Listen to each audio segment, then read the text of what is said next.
नमस्कार दोस्तों, आज हम बात करेंगे एरिया 51 और उसके चारों ओर के रहस्यों के बारे में। जुलाई 1947 में अमेरिका में यूएफओ को लेकर एक बड़ा क्रेज चल रहा था। प्राइवेट पायलट केनेथ आर्नोल्ड ने क्लेम किया कि उन्होंने सियाटल के आसमान में 9 चमकीले यूएफओ देखे हैं। इसके बाद न्यू मैक्सिको में एक आदमी मैक ब्रेजर ने अपने खेत में कुछ अजीब सा मलबा पड़ा हुआ देखा, जो वास्तव में एक वेदर बैलून था। लेकिन इस घटना के बाद से रोजवेल इंसिडेंट की चर्चा बढ़ती गई और लोगों ने इसे एलियन क्राफ्ट के रूप में जाना। 1980 में मेजर मार्शल ने एक किताब लिखी, द रोजवेल इंसिडेंट, जिसमें उन्होंने कहा कि जो मलबा उन्होंने देखा वो धरती का नहीं था। एरिया 51 नाम का एक बहुत ही गुप्त स्थान है जो नेवाड़ा के रेगिस्तान में स्थित है और यहाँ पर अमेरिकी सरकार ने अपने टॉप सीक्रेट प्रोजेक्ट्स को टेस्ट किया। यहाँ तक कि 1990 के दशक में भी लोगों ने यहाँ पर यूएफओ देखने का दावा किया। एरिया 51 को लेकर जून 2019 में एक बड़ा इवेंट हुआ, जब 2 मिलियन से ज्यादा लोगों ने अपनी अटेंडेंस को कंफर्म किया कि वो इस इवेंट में आएंगे। लेकिन जब यह दिन आया तो सिर्फ 6000 लोग ही इस इवेंट में आए। ज्यादातर लोग जानते थे कि इसके आसपास कोई इंफ्रास्ट्रक्चर नहीं है, तो ये अपने टेंट्स लेकर आए थे। अमेरिकी सरकार ने इस इवेंट को लेकर बड़ी कंसर्न जताई थी, क्योंकि पता नहीं था कितने हजारों लोग आएंगे। जो पुलिस की संख्या थी इस इवेंट में, वो ज्यादा थी एक्चुअल इवेंट करने वाले लोगों से। थैंकफुल ये बड़ा ही पीसफुल इवेंट था।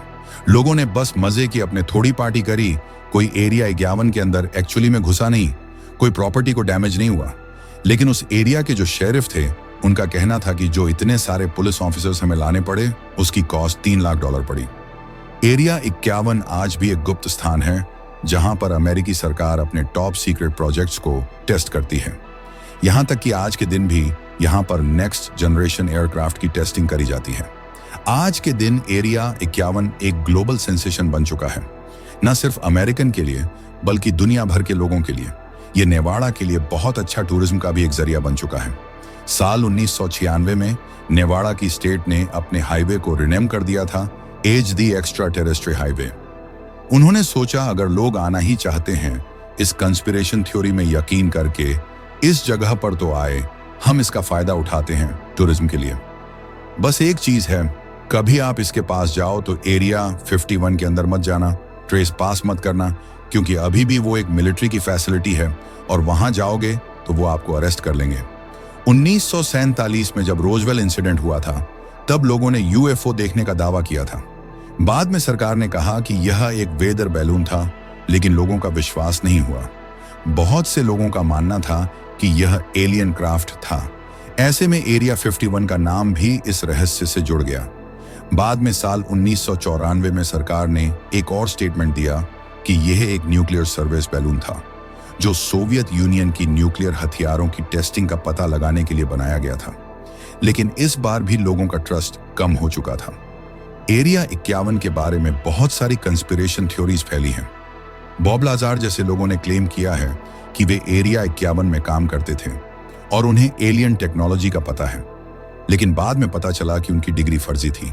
इसके अलावा जब यूएफओ साइटिंग्स की बात आती है तो अधिकांश बार ये मिलिट्री के एयरक्राफ्ट होते हैं जो बहुत ऊंचाई पर उड़ते हैं और उन्हें यूएफओ समझ लिया जाता है। आज के दिन भी एरिया 75 एक गुप्त स्थान है जहां पर नेक्स्ट जनरेशन एयरक्राफ्ट की टेस्टिंग करी जाती है। यहां तक कि आज के दिन भी यहां पर यूएफओ देखने का दावा किया जाता है, लेकिन अधिकांश बार यह मिलिट्री के एयरक्राफ्ट होते हैं जो बहुत ऊंचाई पर उड़ते हैं और उन्हें यूएफओ समझ लिया जाता है। नेवाड़ा की सरकार ने एरिया 75 के आसपास के हाईवे को रिनेम करके एक्स्ट्रा टेरेस्ट्री हाईवे नाम दिया है। उन्होंने सोचा कि अगर लोग यहां आना चाहते हैं तो इसका फायदा उठाते हैं टूरिज्म के लिए। लेकिन याद रखें, एरिया 51 के अंदर घुसने की कोशिश करने वाले को अरेस्ट कर लिया जाएगा। एक डच यूटर ने इसकी कोशिश की थी और उसे 3 दिन जेल में बिताने पड़े। उम्मीद करता हूं आपको यह वीडियो पसंद आया होगा।